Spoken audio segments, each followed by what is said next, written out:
that really put in my mind the idea that I was fat.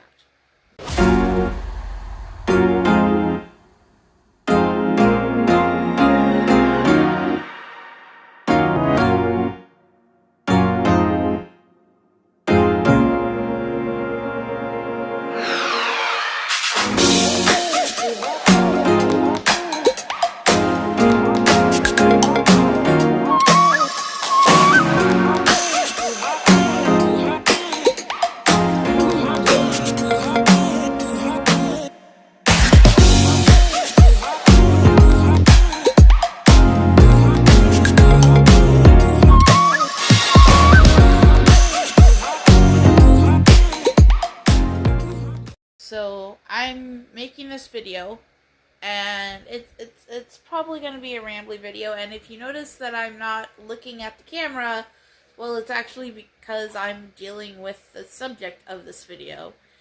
I'm dealing with some problematic body dysmorphia thoughts, and I unfortunately can't really look at the camera right now because I am unfortunately filming this on my phone. My Casio Brave is over there. I don't have the Sims card, the SD card for it at the moment, and so unfortunately I can't turn off the viewfinder on my phone, or else I would. So if you see me looking all over the place, it's because I'm having some issues looking at myself in my new weighing more, because of a video that I'm going to do probably next week or the week after, and I'll explain why I've gained weight. But if that kind of bothers you, that's why I'm not looking at the camera. So today's video is, I think, a very important video for people to see, for people to watch, because I'm going to be telling my story of my journey with dealing with body dysmorphia. If you don't know, body dysmorphia is I'm not sure how common. I think that it's I'm not sure how common it is. I should have looked up stats. I think that I talked about this in my op-ed that I wrote for the Hawkeye about dealing with an eating disorder. Unfortunately, a company whose name I shall not mention deleted all of my articles on the Hawkeye that I wrote, so I can't link it below, and unfortunately I don't think that one got syndicated. I don't think that it got widely shared. My autism column, interestingly enough, got shared by someone where I talked about the good doctor being good representation for autism. Body dysmorphia, that is what I'm here to talk about. So it's essentially when you perceive your body to have flaws that aren't really there. And my journey, or my story with body dysmorphia, actually goes back to when I was quite young. I was 7. I know that I was 7 because this was at the end of my first grade year. And I remember talking to, not my first grade teacher, but one of the other first grade teachers. And she said, "Oh, Leia, you lost weight recently." And I said, "Okay." And then the teacher said, "Oh, you're supposed to say thank you." Now, think about that. I was a little kid. That really put in my mind the idea that I was fat. And I don't know how cemented this idea was over the next about year or so until I had my second grade health class. And this, I think, was the first year that we really did health stuff in PE. I remember that we were getting a lecture on eating disorders, and of course this was the mid-2000s, so the only 2 eating disorders that really get talked about are anorexia and bulimia. And I'll do videos on those, I think, at different times, specifically my story with anorexia. And but with anorexia, body dysmorphia is sometimes or oftentimes there as well. I remember sitting there being this kid, and my teacher signaled out this girl that I may have had a crush on. The teacher said, oh, it would be like if Susie, not her real name, be like if Susie said, oh, I feel so fat, and everyone kept saying, oh no, Susie, you're not fat, you're normal weight. And I remember thinking, as a second grader, mind you, like, well, what if you are really fat and people say that you're just kind of fat? Now, I talked to my mom about this. My mom tells me that even though I may have been on the bigger side of normal, I was still relatively normal weight. Like, it was so weird to be a little second grader and feel that way. And I'll talk more about this in my anorexia story.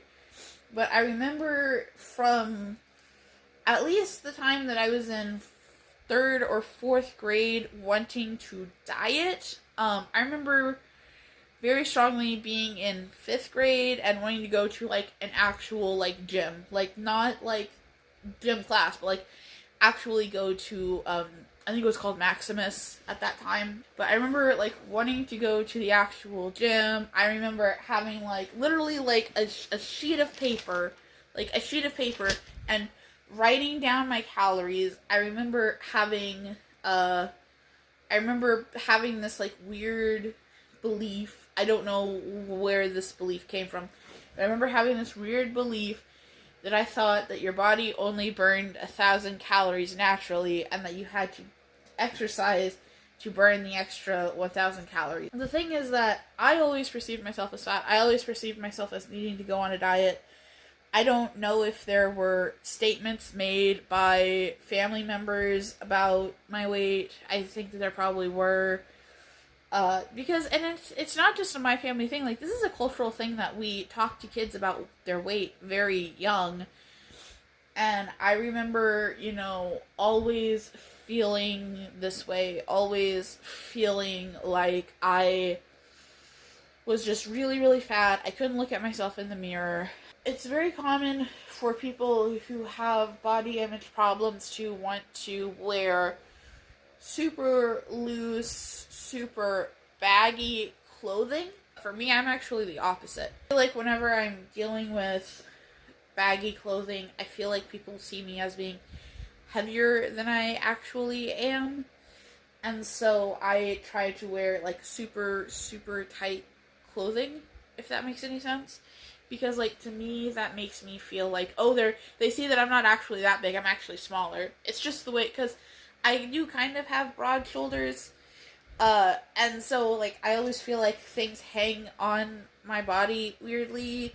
So, like, I liked wearing tight clothing because I felt like people could actually see my shape and see that I actually wasn't as fat.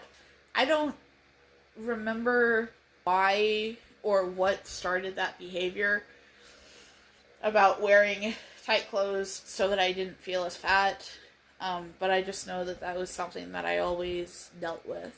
Oftentimes, I have a hard time looking at myself in the mirror. In my apartment, I have the sliding glass door that's a mirror on both sides, and I had a very difficult time when I moved into this apartment because I didn't even think about it being there. And I have a hard time looking at myself in the mirror, especially, like, when I'm sitting. I have a hard time looking at myself in photographs when I'm sitting. I remember when I moved in this apartment, I would, like, purposefully block the mirror because I couldn't stand to accidentally glance over that way. I still, even to this day, like, I don't look at the mirror because I have a hard time looking at myself in the mirror. It's difficult, you know. For me, I kind of have this weird problem of whenever I'm doing eating disorder behaviors. Well, I don't think I had this problem the first time, because I've had 3 bouts. Again, I'll talk about this in that video. I've had 3, like, major bouts that were actually like, yes, this is Leia actively being in an eating disorder. And so it wasn't like this during my first eating disorder bout, but during the second one and third one, I became very, very obsessed with taking photos of myself. I have since deleted all of these photos, so I don't have any to show you. But, you know, I would take photos of myself in tight clothing again, because I felt like it made me look smaller. Like, I have this shirt. I don't know where it is. I call it the Immortal shirt. I've had this shirt for I was going to say 20 years. That's definitely not 20 years, but at least 10 years, maybe 15 years. And it's made of spandex, so, I mean, it's been this small, it's been this big. It stretches to whatever size I need it to. And I remember always wearing that shirt, especially during my second bout with eating disorder, that I would always take photos in that shirt because it showed how thin I was. And then, of course, during the most recent bout, the one that I dealt with in 2020, it was sports bra and short shorts, which, by the way, I still love wearing sports bras and short shorts. I swim in them. But like, I was obsessed with taking photos of myself, of proving that I wasn't fat, of proving that I was losing weight. And I don't know why, other than probably some type of disordered thinking of, like, proving that I wasn't so fat, because I could look at that photo and then look at the photo before and be like, oh, look how thin I am. Look how much weight I've lost. But other than that, so when I'm in the eating disorder, I want to take photos of myself. I want to be seen, all that stuff. It's really weird when you're overweight, and even if you're losing weight very unhealthily, even if you're losing weight very rapidly, like I was during, well, possibly all three, but, like, very definitely during the second time when I was losing, when I lost, like, almost 15 pounds in a month, and my doctor congratulated me.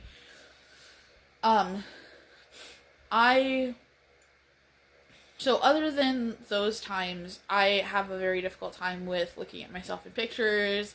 I will, if I can figure out how to do it, I will pop some more of my more recent photos where I kind of am hiding myself behind everyone, because I have a hard time looking in photos.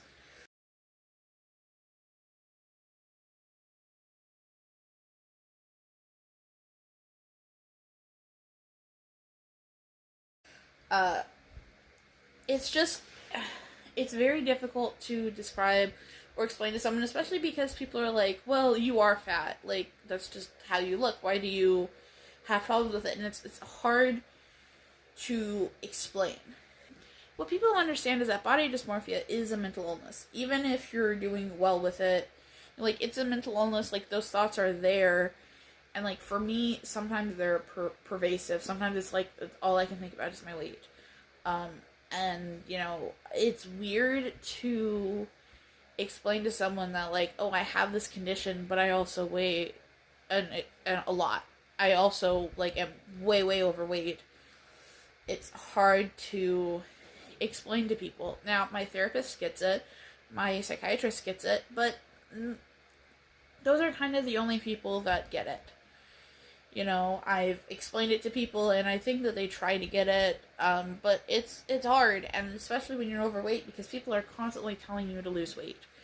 My mom, up until I explained to her that I was dealing with eating disorder behaviors when I was a freshman in high school, my mom would always bring up, like, oh, you look so good. You looked so good when you did that. And it's difficult, because I know that I don't look that way. In 2021, and most of 2022, I was dealing with stomach problems. I still am dealing with those stomach problems.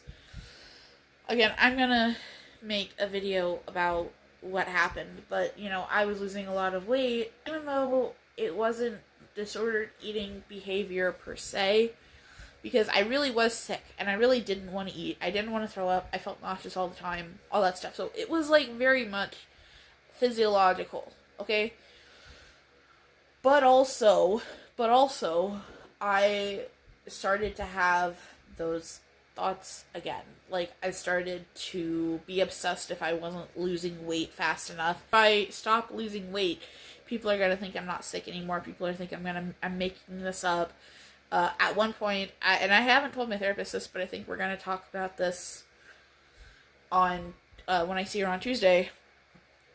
And actually, yeah, when I see her on Tuesday, when I'm uploading this video for you guys, I, was like, oh my goodness, Elisa is going to think that I am just going back into eating disorder behavior, and I got, like, very nervous about it. I because I have regular doctor appointments, I get weighed regularly, and that's not helpful for me at all.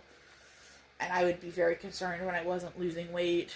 Like, it's tricky, and I know this video has been all over the place, but I just wanted to share my experience of being someone who's overweight and has body dysmorphia, because there are a ton of videos of people who are thin and have body dysmorphia, but no one really talks about people who are overweight and still deal with body dysmorphia. And, like, it doesn't make it any less real just because you're overweight. Like, if you're having those feelings, they need to be addressed, and it's still a mental illness. So I guess that is all that I have for this video, guys. So yeah, just take care, and I hope you guys enjoyed the video, and I hope that this means that I'm gonna be back.